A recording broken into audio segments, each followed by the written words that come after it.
নমস্কার বন্ধুরা, সবাই কেমন আছেন? আশা করি ভালো আছেন। আমিও ভালো আছি। আমি নীলিমার ভালোবাসা রান্নাঘরতে সবাইকে স্বাগত জানাচ্ছি। আজকে আমার রান্নাঘরে ফের একটা নতুন রেসিপি নিয়ে চলে এসেছি। রেসিপিটার নাম হলো রাঙা আলু ছ্যাঁক পরোটা। এই রাঙা আলু ছ্যাঁক পরোটা কিভাবে বানাতে হবে সবকিছু এই ভিডিওতেই দেখাবো। আপনারা কিন্তু প্রথম থেকে শেষ পর্যন্ত দেখবেন, তাহলে বুঝতে পারবেন আমি কিভাবে বানাচ্ছি। চলুন তাহলে কিভাবে বানাতে হবে দেখিয়ে দিচ্ছি। একটা রাঙা আলু আমি সিদ্ধ করে নিয়েছি, জাস্ট দুটো ভাগ করে। আমি সিদ্ধ রাঙা আলুটা খুব বড় ছিল, এই দেখুন, তার জন্য আমি দুটো ভাগ করে নিয়ে সিদ্ধ করে নিয়েছি। এখনো খুবই গরম আছে। এই রাঙা আলু দিয়ে আমি বানাবো, আর কিভাবে বানাবো এই পরোটা আমি দেখিয়ে দিচ্ছি। তাতে কি কি লাগবে আমি সেটাও দেখিয়ে দিচ্ছি। রাঙা আলু ছ্যাঁক পরোটা করতে গেলে তো রাঙা আলু অবশ্যই লাগবে, তার জন্য আমি একটা রাঙা আলু নিয়েছি, আগেই বলেছি। এই দুভাগ করে সিদ্ধ করে নিয়েছি। আর এই এক ছোটো বাটির এক বাটি ময়দা নিয়েছি। এই ময়দাটা লাগবে। এই ময়দাটা 200 গ্রাম ময়দা আছে। আর এই একটা বড় রাঙা আলু, আর একটুখানি ভালো সেন্ট হবে খেতে ভালো লাগার জন্য আমি গোটা জিরে নিয়েছি 4 চামচের 2 চামচ। এই গোটা জিরেটা আমি ভেজে গুঁড়িয়ে নেব। আর বেশি উপকরণ লাগবে না, অল্প উপকরণেই হয়ে যাবে। তা চলুন তাহলে আমি আগে রাঙালুটা ছাড়িয়ে নিই। রাঙালুটা ছাড়িয়ে নিয়ে চলে এসেছি, ঠান্ডা হোক ততক্ষণ আমি গোটা জিরেটা ভেজে গুঁড়িয়ে নিয়ে চলে আসছি। চলুন, জিরে গুঁড়ো হয়ে গেছে, এবার বাটিতে দিয়ে নেবো আমি।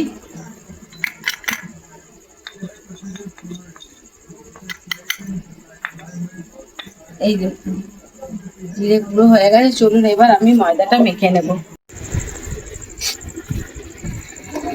রাঙা আলুটা প্রথমে ভালো করে মেখে নেব।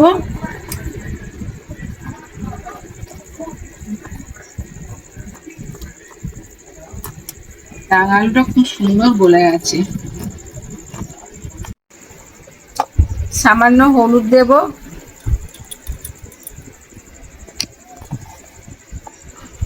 দিয়ে ভালো করে একটু মেখে নেব।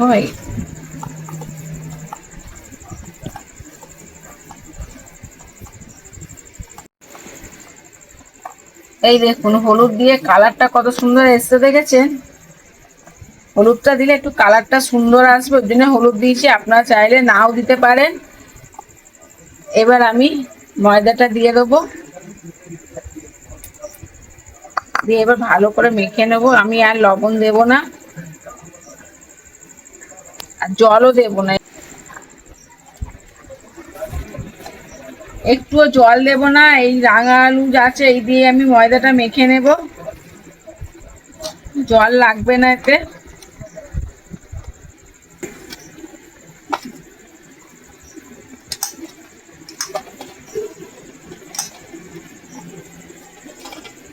ময়দার পরিমাণটা ঠিকঠাক নিলে জলও লাগবে না আর আলুও লাগবে না। এই দেখুন, আমি ময়দার পরিমাণটা ঠিকঠাক নিয়েছি বলে জলও লাগেনি।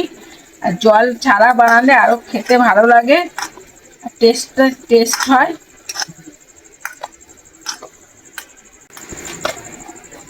এই দেখুন কালারটা কত সুন্দর এসছে।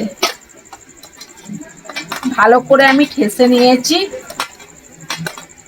এবার নেচি কেটে নেব,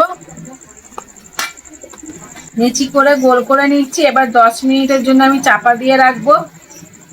চাপা দিয়ে রাখলে এটা জিনিসটা ভালো হবে, আর বেলতেও সুবিধা হবে, খেতেও ভালো লাগবে। 10 মিনিটের জন্য আমি রেস্টে রেখে দেবো চাপা দিয়ে। 10 মিনিট হয়ে গেছে, আমি চলে এসেছি আমার গ্যাসের কাছে। লেচিটা খুললাম, দেখুন কত সুন্দর সফট হয়ে গেছে। হটপট নিয়ে নিচ্ছি, হটপটে পেপার পেতে নিয়েছি। গ্যাস জ্বালছি, একটু বসিয়ে দিলাম। সাদা তেল নিয়ে নিয়েছি ছ্যাঁক পরোটা করার জন্য।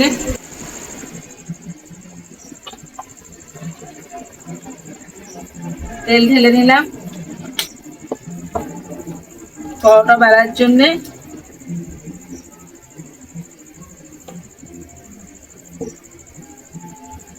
একটা লেচি নিয়েছি, এবার পরোটা বেলে নেব।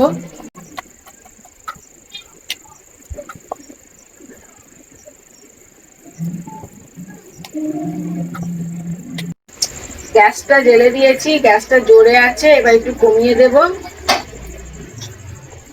এবার আমার পরোটাটা বেলা হয়ে গেছে, চাটুতে দিয়ে দিচ্ছি।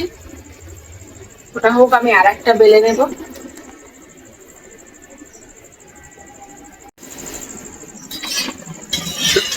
আবার একটা হয়ে গেছে, আমি এইভাবে সবকটা ভেজে নেব। ছ্যাঁক পরোটা রেডি হয়ে গেছে, এই দেখুন। এবার আপনাদের দাদা ভাইকে দেব, খেয়ে বলবে কেমন হয়েছে। আপনাদের দাদা ভাইকে দিয়েছি, খেয়ে বলবে কেমন হয়েছে। কি ও খেয়ে বলো তো কেমন হয়েছে রাঙা আলুর ছ্যাঁক পরোটা। নতুন জিনিস খেয়ে দেখি।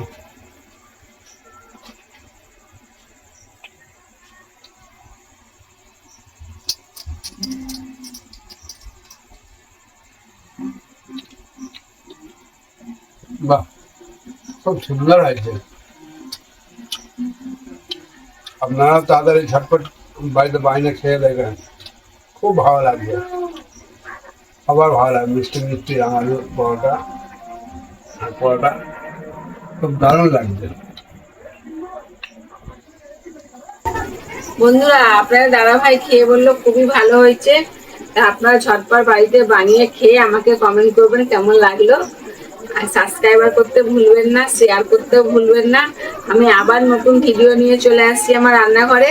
টাটা, সবাই ভালো থাকুন, সুস্থ থাকুন, গরমে জল বেশি করে খান। টাটা।